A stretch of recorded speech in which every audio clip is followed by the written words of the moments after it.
Au nom du Père et du Fils et du Saint-Esprit. Amen.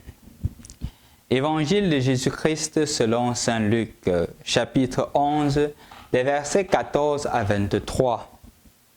Jésus expulsait un démon qui rendait un homme muet. Lorsque le démon fut sorti, le muet se mit à parler et la foule fut dans l'admiration. Mais certains se mirent à dire: c'est par Belzéboul, le chef des démons, qu'il expulse les démons. D'autres, pour le mettre à l'épreuve, lui réclamaient un signe venant du ciel. Jésus, connaissant leur intention, leur dit: tout royaume divisé devient un désert. Ces maisons s'écroulent une sur l'autre.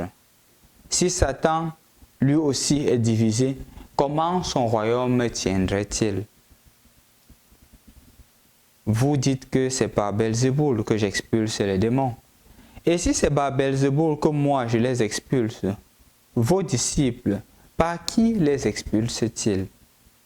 C'est pourquoi ils seront eux-mêmes vos juges.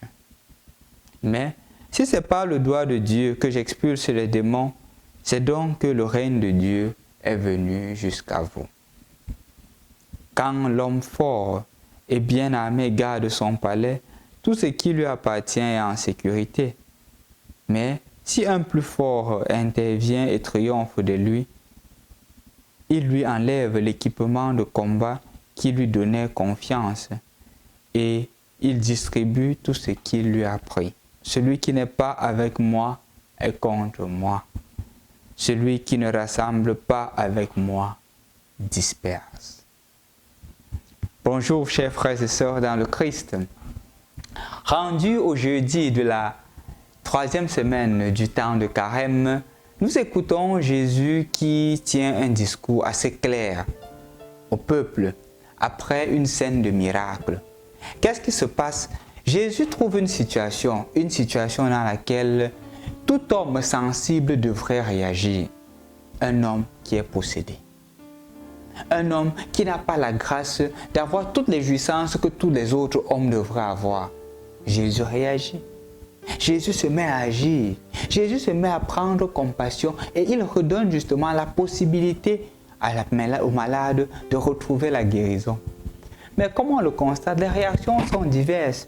Certains se mettent à dire: non, ce n'est pas le démon qui fait cela, parce qu'on veut toujours voir ce qui est mauvais. Non, ce n'est pas par sa propre force, ce n'est pas par la main de Dieu qu'il agit.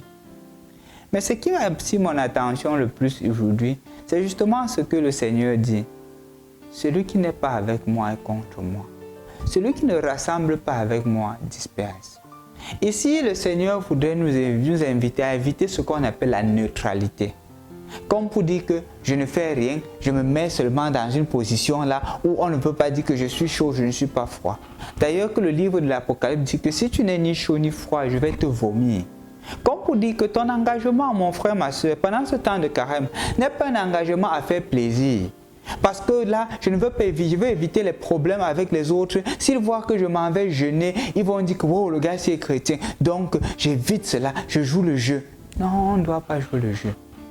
Si tu ne rassembles pas avec le Seigneur, tu disperses. Comme pour dire que le temps de carême, c'est un temps aussi d'affirmation de sa foi. D'affirmation vers qui tu t'embrasses. Quel est le chemin que tu suis? Est-ce que tu suis le chemin du Seigneur? Si oui, affirme-le. N'aie pas honte du Seigneur. Parce qu'il le dit clairement: si tu as honte de moi devant les hommes, moi aussi j'aurai honte de toi devant mon Père. Mon frère, ma soeur, prends ton chemin, ton moment de carême, c'est davantage au sérieux. Le Seigneur vraiment t'invite à le reprendre au sérieux. Parce qu'il y a des moments où parfois on a honte d'avoir embrassé le Christ. On a honte de s'exprimer comme chrétien. Et le Seigneur est en train de dire: non, non, non, non. On ne doit pas avoir honte. On doit s'affirmer. L'écriture d'ailleurs de Dieu nous faisait comprendre qu'une vie chrétienne bien vécue n'est jamais une perte. Aujourd'hui, on te dit alors que n'aie pas honte de vivre ta vie chrétienne. N'aie pas honte. Le Seigneur est avec toi. Il t'encourage. Mais il voudrait aussi une participation authentique de ta part. Qu'est-ce que tu dois donc faire? Tu seras peut-être au milieu des collègues de service aujourd'hui. Peut-être tu t'es engagé à ne pas boire pendant le temps de carême. Peut-être à ne pas aller en boîte pendant le temps de carême. Peut-être tu t'es engagé à ne pas mentir.